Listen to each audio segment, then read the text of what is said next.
Hello everyone, welcome to Banu study spot.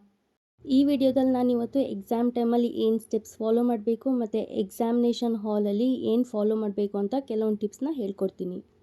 Video ತುಂಬ informative ಆಗಿದೆ, ಲಾಸ್ಟ್ವರೆಗೂ ನೋಡಿ, ಯಾವುದೇ ಪಾರ್ಟ್ನ ಸ್ಕಿಪ್ ಮಾಡಬೇಡಿ. ಸೊ ಫಸ್ಟ್ ಏನು ಮಾಡಬೇಕು, ಕ್ವಶನ್ ಪೇಪರ್ಸ್ ಅಂದರೆ ಪ್ರೀವಿಯಸ್ ಇಯರ್ಸ್ನ ಕ್ವಶನ್ ಪೇಪರ್ಸ್ ನಿಮಗೆ ಎಷ್ಟು ವರ್ಷದ ಸಿಗುತ್ತೋ ಅಷ್ಟು ವರ್ಷದ್ದು ಕಲೆಕ್ಟ್ ಮಾಡ್ಕೊಳ್ಳೋಕೆ ಟ್ರೈ ಮಾಡಿ. ಆ ಕ್ವಶನ್ ಪೇಪರ್ ಸಿಕ್ಕಿದ್ಮೇಲೆ ಅದರಲ್ಲಿ ಯಾವ ಟಾಪಿಕ್ ರಿಪೀಟ್ ಆಗಿದೆ, ಮೀನ್ಸ್ ಯಾವ ಕ್ವಶನ್ಸ್ ರಿಪೀಟೆಡ್ ಆಗಿ ಕೇಳಿದ್ದಾರೆ ಪ್ರತಿ ವರ್ಷವೂ, ಆ್ಯಂಡ್ ದೆನ್ ಅದು ಯಾವ ಚಾಪ್ಟರಿಂದ ಬರುತ್ತೆ, ಅದು ಎಷ್ಟು ಮಾರ್ಕ್ಸಿಗೆ ಅಲಾಟ್ ಆಗಿದೆ ಅನ್ನೋದನ್ನ ಒಂದು ಬ್ಲೂ ಪ್ರಿಂಟ್ ಮಾಡ್ಕೊಳ್ಳಿ. ಬ್ಲೂ ಪ್ರಿಂಟ್ ಪ್ರಿಪೇರ್ ಮಾಡೋದೇನು ತುಂಬ ಕಷ್ಟ ಅಲ್ಲ. ಯಾವ ಕ್ವಶನ್ನ ಯಾವ ಚಾಪ್ಟರಿಂದ ಕೇಳಿದ್ದಾರೆ ಮತ್ತು ಎಷ್ಟು ಮಾರ್ಕ್ಸಿಗೆ ಕೇಳಿದ್ದಾರೆ ಅನ್ನೋದನ್ನ ಒಂದು ರಫ್ ಆಗಿ ಸ್ಕೆಚ್ ಮಾಡ್ಕೊಳ್ತೀವಲ್ಲ, ಅದನ್ನೇ ಬ್ಲೂ ಪ್ರಿಂಟ್ ಅಂತ ಹೇಳೋದು.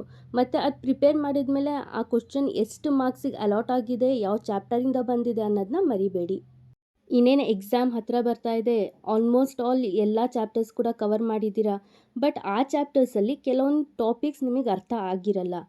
ಆ ಟಾಪಿಕ್ಸ್ನ ಲಾಸ್ಟ್ ಮೊಮೆಂಟಲ್ಲಿ ಬ್ಯಾಹರ್ಟ್ ಮಾಡೋಕ್ಕೆ ಟ್ರೈ ಮಾಡಬೇಡಿ. ಮತ್ತು ಜಸ್ಟ್ ಓದಲೇಬೇಕು ಅನ್ನೋ ಒಂದು ಕಾನ್ಸೆಪ್ಟ್ ಇಟ್ಕೊಂಡು ಓದಬೇಡಿ. ಯಾಕಂದರೆ ಆಲ್ರೆಡಿ ಏನು ಓದಿರ್ತೀರೋ ಆ ಟಾಪಿಕ್ಸ್ ಕೂಡ ಕನ್ಫ್ಯೂಸ್ ಆಗೋದು ಅಥವಾ ಮರ್ತೋಗೋ ಚಾನ್ಸಸ್ ಇರುತ್ತೆ. ಅದಕ್ಕೋಸ್ಕರ ನೀವು ಓದಿರೋ ಅಂತಹದ್ದು ಏನಿದೆಯೋ ಅದು 100% ಶ್ಯೂರ್ ಇರುತ್ತೋ ಅಷ್ಟೊಂದು ಮಾತ್ರ ತಲೆಯಲ್ಲಿ ಇಟ್ಕೊಳ್ಳೋಕೆ ಟ್ರೈ ಮಾಡಿ. ಎಕ್ಸಾಮ್ ಹಾಲಿಗೆ ಸ್ವಲ್ಪ ಬೇಗ ಹೋಗೋದನ್ನು ಕಲ್ತ್ಕೊಳ್ಳಿ. ಯಾಕಂದರೆ ಕೆಲವೊಬ್ಬರು ಸ್ಟೂಡೆಂಟ್ಸ್ ಏನು ಮಾಡ್ತಾರೆ, ತುಂಬ ಲೇಟಾಗಿ ಬರ್ತಾರೆ. ಲೇಟ್ ಆಗಿಬಿಟ್ಟಿದ್ದೀವಲ್ಲ ಅನ್ನೋದ್ರಿಂದ ಒಂದು ಪ್ರೆಷರ್ ಕ್ರಿಯೇಟ್ ಆಗುತ್ತೆ ಮೈಂಡಲ್ಲಿ. ಅದರಿಂದ ನೀವೇನು ಓದಿರ್ತೀರೋ ಅದು ಮರ್ತೋಗೋ ಚಾನ್ಸಸ್ ಇರುತ್ತೆ. ಎಕ್ಸಾಮ್ಗಿಂತ ಒಂದಿನ ಮುಂಚೆ ನಿಮ್ಮ ಹಾಲ್ ಟಿಕೆಟ್ ಆಗಿರ್ಬೋದು ಅಥವಾ ಪೆನ್ಸಿಲ್ಸ್ ಏನಿದೆಯೋ ಅದು ಬರೀತಿದೆಯೋ ಅಂತ ಚೆಕ್ ಮಾಡ್ಕೊಳ್ಳಿ. ಎಕ್ಸಾಮ್ ಹಾಲ್ ಒಳಗೆ ಹೋದ್ಮೇಲೆ ನಿಮ್ಮ ರಿಜಿಸ್ಟ್ರೇಷನ್ ನಂಬರ್ ಎಲ್ಲಿದೆಯೋ ಅಲ್ಲಿ ಕೂತ್ಕೊಳ್ಳಿ. ಸೊ ಒಂದು ಸೀನ್ ಹೇಳ್ತೀನಿ ಇವಾಗ. ಕ್ಲಾಸ್ ರೂಮ್ ಒಳಗೆ ಟೋಟಲ್ 30 ಸ್ಟೂಡೆಂಟ್ಸ್ ಇರ್ತಾರೆ. ಟೀಚರಿಗೆ ಎಟ್ ಎ ಟೈಮ್ ಎಲ್ರಿಗೂ ಕ್ವಶನ್ ಪೇಪರ್ ಕೊಡೋದಂತೂ ಪಾಸಿಬಲ್ ಇಲ್ಲ. ಸೊ ಏನು ಮಾಡ್ತಾರೆ, ಸ್ಟಾರ್ಟಿಂಗ್ ಯಾರು ಕೂತಿರ್ತಾರೋ ಅವರಿಂದ ಸ್ಟಾರ್ಟ್ ಮಾಡ್ತಾರೆ. ಇವಾಗ ಲಾಸ್ಟಲ್ಲಿ ಕೂತಿರೋಂಥ ಸ್ಟೂಡೆಂಟ್ ಏನು ಮಾಡ್ತಾರೆ, ಸ್ಟಾರ್ಟಿಂಗ್ ಆಲ್ರೆಡಿ ಕ್ವಶನ್ ಪೇಪರ್ ಸಿಕ್ಕಿದೆಯಲ್ಲ ಅವ್ರ ಫೇಸ್ನ ನೋಡ್ತಾರೆ. ಇನ್ ಕೇಸ್ ಅವ್ರ ಫೇಸ್ ಮೇಲೆ ಏನಾದರೂ ಸ್ಮೈಲ್ ಇದ್ದರೆ ಇದೊಂದು indication, like question paper easy ಇದೆ ಅಂತ. ಅಥವಾ ಅವ್ರ ಫೇಸಲ್ಲಿ ಏನಾದರೂ ಗಾಬರಿ ಕಾಣಿಸಿದ್ರೆ, ಓ ಇವತ್ತು ಕ್ವಶನ್ ಪೇಪರ್ ಏನಿದೆಯೋ ಅದು ಈಸಿ ಇಲ್ಲ, ಟಫ್ ಇದೆ ಅಂತ ತಿಳ್ಕೊಳ್ತಾರೆ. ಇದರಿಂದ ನಿಮಗೆ ಟೆನ್ಷನ್ ಆಗುತ್ತೆ ಮತ್ತು ಓದಿರೋದನ್ನ ಮರೆಯೋ ಅಂಥ ಚಾನ್ಸಸ್ ಇರುತ್ತೆ. ನಾನು ತುಂಬ ಸ್ಟೂಡೆಂಟ್ಸ್ ಬಾಯಲ್ಲಿ ಕೇಳಿದ್ದೀನಿ, ಮ್ಯಾಮ್ ಎಲ್ಲ ಓದಿದೆ, ಎಲ್ಲ ಬರ್ತಿತ್ತು, ಬಟ್ ಎಕ್ಸಾಮ್ ಬರೆಯುವಾಗ ಮರ್ತೋಯ್ತು ಅಂತ. ಇದರಿಂದ ಏನಾಗುತ್ತೆ, ಮನೆಗೆ ಹೋದರೆ ಈವನ್ ಪೇರೆಂಟ್ಸ್ ಕೈಲೂ ಕೂಡ ನೀವು ಬೈಸ್ಕೋಬೇಕಾಗುತ್ತೆ, ಹೇಗೆ ಮರ್ತೋದೆ ನೀನು ಅಂತ. ಬಟ್ ಹೌದು, ನಿಜ, ಅದಂತೂ ಮರ್ತೋಗೋದು ಗ್ಯಾರಂಟಿ. ಸೊ ಏನು ಮಾಡಬೇಕು, ಮೈಂಡ್ ಕಾಮಾಗಿ ಇಟ್ಕೋಬೇಕು. ಮೈಂಡ್ ಕಾಮಾಗಿರಬೇಕು ಅಂದರೆ ನಾನೊಂದು ಟೆಕ್ನಿಕ್ ಹೇಳ್ತೀನಿ, ಅದನ್ನು ಒಂದ್ಸಲ ಟ್ರೈ ಮಾಡಿ ನೋಡಿ. ನಮ್ಮ ಕೈ ಬೆರಳು ಆ ಫಿಂಗರ್ಸ್ ಮಧ್ಯೆ ಸ್ಪೇಸ್ ಏನಿದೆಯೋ ಅದನ್ನು ನಾವು ವೆಬ್ ಅಂತ ಕರಿತೀವಿ. ಅಲ್ಲಿ ಫಿಂಗರ್ಸ್ ಕ್ರಾಸ್ ಮಾಡಿದಾಗ ಒಂದು ಪ್ರೆಷರ್ ಬೀಳುತ್ತೆ, ಅದನ್ನು ನಾವು ಪ್ರೆಷರ್ ಪಾಯಿಂಟ್ ಅಂತ ಹೇಳ್ತೀವಿ. ಸೊ 3 ಟೈಮ್ಸ್ ಫಿಂಗರ್ಸ್ ಕ್ರಾಸ್ ಮಾಡಿ ಒಂದು ಪ್ರೆಷರ್ ಕ್ರಿಯೇಟ್ ಆಗುತ್ತೆ, ದೆನ್ ರಿಲೀಸ್ ಮಾಡಿ. ಈ ಥರ 3 ಟೈಮ್ಸ್ ಮಾಡಿ. ಆ್ಯಂಡ್ ದೆನ್ ಡೀಪ್ ಬ್ರೀತ್ ಮಾಡಿ 3 ಟೈಮ್ಸ್. ಈ ಥರ ಮಾಡೋದ್ರಿಂದ ನಿಮ್ಮ ಮೈಂಡ್ ಕಾಮ್ ಆಗುತ್ತೆ, ಅದನ್ನು ನೀವು ಅಬ್ಸರ್ವ್ ಮಾಡ್ಬೋದು. ನೆಕ್ಸ್ಟ್ ಆನ್ಸರ್ ಶೀಟ್ ಸಿಗುತ್ತೆ. ಆ ಆನ್ಸರ್ ಶೀಟಲ್ಲಿ ನಿಮ್ಮದು ರಿಜಿಸ್ಟ್ರೇಷನ್ ನಂಬರ್ ಏನಿದೆಯೋ ಅದು ಕರೆಕ್ಟಾಗಿ ಬರೀರಿ. ಮತ್ತು ಇನ್ನೇನೇನು ಫಿಲ್ ಮಾಡಬೇಕಾಗಿದೆಯೋ ಅದನ್ನು ಪ್ರಾಪರಾಗಿ ಫಿಲ್ ಮಾಡಿ. ಅದಾದಮೇಲೆ ಒಂದು ಸಲ ಕ್ವಶನ್ ಪೇಪರ್ ಫುಲ್ ರೀಡ್ ಮಾಡಿ. ಕ್ವಶನ್ ಪೇಪರ್ ಓದೋಕ್ಕಂತಲೇ 10 minutes or 15 minutes extra time fix ಮಾಡಿರ್ತಾರೆ. ಕ್ವಶನ್ ಪೇಪರ್ ಓದ್ತಾ ಇರಬೇಕಿದ್ರೆ ನಿಮಗೆ ಫಸ್ಟ್ ಕ್ವಶನ್ ಆನ್ಸರ್ ಗೊತ್ತಿದೆ, ಸೊ ಕ್ವಶನ್ ಪೇಪರ್ ಮೇಲೆ ಟಿಕ್ ಮಾಡಿ. And then second question answer ಕೂಡ ಗೊತ್ತಿದೆ, ಟಿಕ್ ಮಾಡಿ. ಈ ಥರ ಯಾವ್ದ್ಯಾವ್ದು ಕ್ವಶನಿಗೆ ಫುಲ್ ಆನ್ಸರ್ ಗೊತ್ತಿದೆಯೋ ಅದನ್ನು ಟಿಕ್ ಮಾಡ್ತಾ ಹೋಗಿ. ಕ್ವಶನ್ ಪೇಪರ್ ಫುಲ್ ಓದಾದ್ಮೇಲೆ ಆನ್ಸರ್ ಬರೆಯೋಕ್ಕೆ ಸ್ಟಾರ್ಟ್ ಮಾಡ್ತೀರಾ. ಫಸ್ಟ್ ಆನ್ಸರ್ ಯಾವತ್ತೂ ನೀವು ಏನು ಬರಿಬೇಕು ಅಂತ ಹೇಳಿದ್ರೆ, ಯಾವ್ದು ನಿಮಗೆ ಕಂಪ್ಲೀಟಾಗಿ ಸ್ವಲ್ಪನೂ ಡೌಟ್ ಇಲ್ಲದೆ, ಸ್ವಲ್ಪನೂ ಕನ್ಫ್ಯೂಷನ್ ಇಲ್ಲದೆ ಮತ್ತು ಸ್ವಲ್ಪನೂ ಮಿಸ್ಟೇಕ್ ಇಲ್ಲದೆ ಏನು ಆನ್ಸರ್ ಬರುತ್ತೋ ಆ ಕ್ವಶನ್ ನಂಬರ್ ಕರೆಕ್ಟಾಗಿ ಹಾಕಿ ದೆನ್ ಅದ್ರ ಆನ್ಸರ್ ಬರ್ಕೊಂಡು ಹೋಗಿ. ಇವಾಗ ನಿಮಗೆ ಫಸ್ಟ್ ಕ್ವಶನ್ ಆನ್ಸರ್ ಏನಿದೆಯೋ ಅದು ಅರ್ಧ ಬರುತ್ತೆ, ಈ ಥರ ಏನಾದರೂ ಇದ್ದರೆ ಅದನ್ನು ಫಸ್ಟ್ ಶೀಟಲ್ಲಿ ಬರೆಯೋಕ್ಕೆ ಹೋಗಬೇಡಿ. ಬಿಕಾಸ್ ಎಲ್ರಿಗೂ ಆಲ್ರೆಡಿ ಗೊತ್ತು, first impression is the best impression ಅಂತ. ಸೊ ಫಸ್ಟ್ ಶೀಟಲ್ಲಿ ಹಾಫ್ ಆನ್ಸರ್ ಬರೆದ್ಬಿಟ್ಟು ಇವ್ಯಾಲ್ಯೂಯೇಟರ್ ಮೈಂಡಲ್ಲಿ ಬ್ಯಾಡ್ ಇಂಪ್ರೆಷನ್ನ ಕ್ರಿಯೇಟ್ ಮಾಡಬೇಡಿ. ಫಾರ್ ಎಕ್ಸಾಂಪಲ್, ಫಸ್ಟ್ ಮೇನಲ್ಲಿ ಟೋಟಲ್ 5 ಕ್ವಶನ್ಸ್ ಇರುತ್ತೆ ಅಂತ ಅಂದ್ಕೊಳ್ಳೋಣ. ಅದರಲ್ಲಿ ನಿಮಗೆ 3 ಆನ್ಸರ್ಸ್ ಫುಲ್ ಕಂಪ್ಲೀಟಾಗಿ ಗೊತ್ತಿದೆ. ಸೊ ಫಸ್ಟ್ ಪೇಪರಲ್ಲಿ ನೀವೇನು ಮಾಡಬೇಕು, ಆ ಫಸ್ಟ್ 3 ಆನ್ಸರ್ಸ್ ಏನು ಗೊತ್ತಿದೆಯೋ ಅದ್ರದ್ದು ಕ್ವಶನ್ ನಂಬರ್ ಕರೆಕ್ಟಾಗಿ ಹಾಕಿ ಮತ್ತು ಆನ್ಸರ್ ಬರ್ಕೊಂಡು ಹೋಗಿ. And handwriting neat and ಕ್ಲೀನಾಗಿರಬೇಕು. ಬಿಕಾಸ್ ನಿಮ್ಮ ಆನ್ಸರ್ ಶೀಟ್ನ ಕರೆಕ್ಷನ್ ಮಾಡುವಂಥ ಇವ್ಯಾಲ್ಯೂಯೇಟರಿಗೆ ಬರೀ ನಿಮ್ದು ಒಂದೇ ಆನ್ಸರ್ ಶೀಟ್ ಕರೆಕ್ಷನ್ ಮಾಡಬೇಕಿರುತ್ತೆ ಅಂತ ಅಂದ್ಕೋಬೇಡಿ. ಒಂದು ದಿನದಲ್ಲಿ ಆ ಇವ್ಯಾಲ್ಯೂಯೇಟರ್ 32 ಪೇಪರ್ಸ್ನ ಕರೆಕ್ಷನ್ ಮಾಡಿಬಿಟ್ಟು ಸಬ್ಮಿಟ್ ಮಾಡಬೇಕಿರುತ್ತೆ.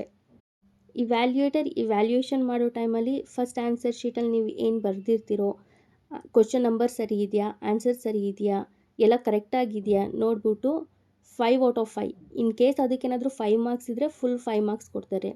ನೆಕ್ಸ್ಟ್ ಸೆಕೆಂಡ್ ಕೂಡ ಚೆಕ್ ಮಾಡ್ತಾರೆ, ಸೆಕೆಂಡ್ ಆನ್ಸರ್ ಏನು ಬರೆದಿರ್ತೀರೋ ಅದು. ಸೊ ಅದು ಕೂಡ ಎಲ್ಲ ಕರೆಕ್ಟಾಗಿದ್ದರೆ ಅದಕ್ಕೂ ಕೂಡ ಫುಲ್ ಮಾರ್ಕ್ಸ್ ಕೊಡ್ತಾರೆ. ಇವಾಗ ಒಂದು ಕಾನ್ಸೆಪ್ಟ್ ಇವ್ಯಾಲ್ಯೂಯೇಟರ್ ಮೈಂಡಲ್ಲಿ ಕ್ರಿಯೇಟ್ ಆಗುತ್ತೆ, ಲೈಕ್ ಈ ಸ್ಟೂಡೆಂಟ್ ಬ್ರೈಟ್ ಆಗಿದ್ದಾರೆ ಅಂತ. ಅವ್ರಿಗೆ ನಿಮ್ದು ಯಾವುದೇ ಜೆಂಡರ್ ಗೊತ್ತಿರಲ್ಲ, ನಿಮ್ಮ ಹೆಸರು ಗೊತ್ತಿರಲ್ಲ.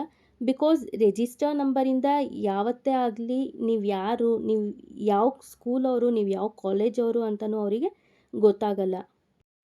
ಇದೇ ಥರ ಕರೆಕ್ಷನ್ ಮಾಡೋ ಟೈಮಲ್ಲಿ ನೆಕ್ಸ್ಟ್ ಆನ್ಸರಲ್ಲಿ ಏನಾದರೂ ಸ್ವಲ್ಪ ಮಿಸ್ಟೇಕ್ ಇದ್ದರೆ ಅಲ್ಲಿ ನಿಮ್ಮ ಮಾರ್ಕ್ಸ್ ಏನಿದೆಯೋ ಅದು ಕಟ್ ಮಾಡೋಕ್ಕೆ ಹೋಗಲ್ಲ. ಬಿಕಾಸ್ ಏನಾದರೂ ತಪ್ಪು ಮಿಸ್ಸಾಗಿ ಬರೆದಿರ್ಬೋದು ಅಂತ ಅವ್ರ ಮೈಂಡಲ್ಲಿ ಬಂದಿರುತ್ತೆ. ಸೊ ಹಾಗಾಗಿ ಏನಾಗುತ್ತೆ, ನಿಮಗೆ ಆ್ಯಕ್ಚುಯಲಾಗಿ ಎಷ್ಟು ಮಾರ್ಕ್ಸ್ ಬರಬೇಕಿದೆಯೋ ಅದಕ್ಕಿಂತ 3 to 4 ಮಾರ್ಕ್ಸ್ ಎಕ್ಸ್ಟ್ರಾ ಮಾರ್ಕ್ಸ್ ಸಿಗುತ್ತೆ. ಅದಕ್ಕೋಸ್ಕರ ಹ್ಯಾಂಡ್ ರೈಟಿಂಗ್ ನೀಟಾಗಿ ಮೇಂಟೈನ್ ಮಾಡಬೇಕು ಮತ್ತು ಫಸ್ಟ್ ಆನ್ಸರ್ ಶೀಟ್ ಏನಿದೆಯೋ ಅದನ್ನು ನೀಟಾಗಿ ಮೇಂಟೈನ್ ಮಾಡಬೇಕು. ನಿಮಗೆ ಯಾವುದೇ ರೀತಿಯ ನೆಗೆಟಿವ್ ಮಾರ್ಕಿಂಗ್ ಇರಲ್ಲ. ಸೊ ಯಾವ ಕ್ವಶನ್ ಕೂಡ ಸ್ಕಿಪ್ ಮಾಡಬೇಡಿ. ಅಟ್ಲೀಸ್ಟ್ ಎಲ್ಲ ಕ್ವಶನ್ ಕೂಡ ಅಟೆಂಡ್ ಮಾಡೋಕ್ಕೆ ಟ್ರೈ ಮಾಡಿ. ಫುಲ್ ಎಕ್ಸಾಮ್ ಬರ್ದಾಗುತ್ತೆ. ಬರ್ದಾದ ತಕ್ಷಣ ಕ್ಲಾಸ್ ರೂಮಿಂದ ಹೊರಗಡೆ ಹೋದರೆ ಸಾಕು ಅಂತ ಕೆಲವೊಬ್ಬರು ಕಾಯ್ತಾ ಇರ್ತಾರೆ. ಆ ಥರ ಹೋಗೋಕ್ಕೆ ಹೋಗಬೇಡಿ.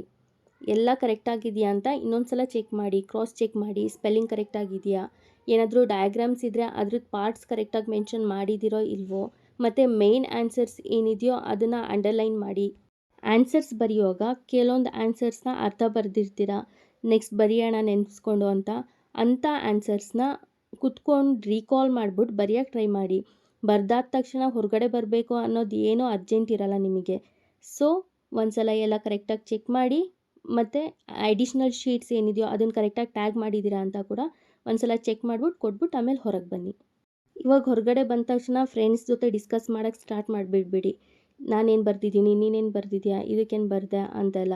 ಯಾಕಂದರೆ ಏನಾದರೂ ನೀವು ತಪ್ಪು ಬರೆದಿದ್ದು ಆ ಫ್ರೆಂಡ್ ಏನಾದರೂ ಇದಲ್ಲ ಇದಂತ ಹೇಳಿದರೆ ಅದು ನಿಮ್ಮ ಮೈಂಡಲ್ಲಿ ಕುತ್ಕೊಬಿಡುತ್ತೆ. ನೆಕ್ಸ್ಟ್ ಏನಿದೆಯೋ ಪೇಪರ್ ಅದ್ರ ಮೇಲೆ ಅದ್ರದ್ದು ಇಂಪ್ಯಾಕ್ಟ್ ಬೀಳುತ್ತೆ. ಅದಕ್ಕೋಸ್ಕರ ಎಕ್ಸಾಮ್ ಬರ್ದಾಯ್ತಾ ಡೈರೆಕ್ಟಾಗಿ ನಿಮ್ಮ ಮನೆಗೆ ಹೋಗಿ. ಮನೆಗೆ ಹೋದ್ಮೇಲೆ ನೆಕ್ಸ್ಟ್ ಸಬ್ಜೆಕ್ಟ್ ಏನಿದೆಯೋ ಅದು ಆಲ್ರೆಡಿ ನೀವು ಓದಿದರೆ ಎಲ್ಲ ಕುತ್ಕೊಂಡು ಒಂದು ಸಲ ಸಮರೈಸ್ ಮಾಡ್ಕೊಳ್ಳಿ. ಫುಲ್ ಎಲ್ಲ ಸಬ್ಜೆಕ್ಟ್ಸ್ ಕೂಡ ಕಂಪ್ಲೀಟ್ ಆದಮೇಲೆ ನಿಮ್ಮ ಫ್ರೆಂಡ್ಸ್ ಜೊತೆ ಎಷ್ಟು ಬೇಕಿದ್ರೂ ನೀವು ಡಿಸ್ಕಷನ್ ಮಾಡ್ಕೊಳ್ಳಿ. ಇದರಿಂದ ಏನೂ ಪ್ರಾಬ್ಲಮ್ ಇರಲ್ಲ. ಬಟ್ ನಾಳೆ ನಿಮಗೆ ಎಕ್ಸಾಮ್ ಇದೆ, ಇವತ್ತು ಆಲ್ರೆಡಿ ಬರ್ತಿರೋ ಎಕ್ಸಾಮ್ ಬಗ್ಗೆ ಡಿಸ್ಕಷನ್ ಮಾಡ್ಕೊಂಡು ನಿಂತ್ಕೊಂಡ್ರೆ ಏನೂ ನಿಮಗೆ ಯೂಸ್ ಇಲ್ಲ. ಯಾಕಂದರೆ ಆಲ್ರೆಡಿ ಬರ್ದಾಗಿದೆ, ಟೀಚರ್ ಕೈಲಿ ಕೊಟ್ಟಾಗಿದೆ. ಇವಾಗ ಡಿಸ್ಕಷನ್ ಮಾಡ್ಕೊಂಡು ನಿಂತ್ಕೊಂಡ್ರೆ ನಿಮಗೇನು ಯೂಸ್ ಇದೆ?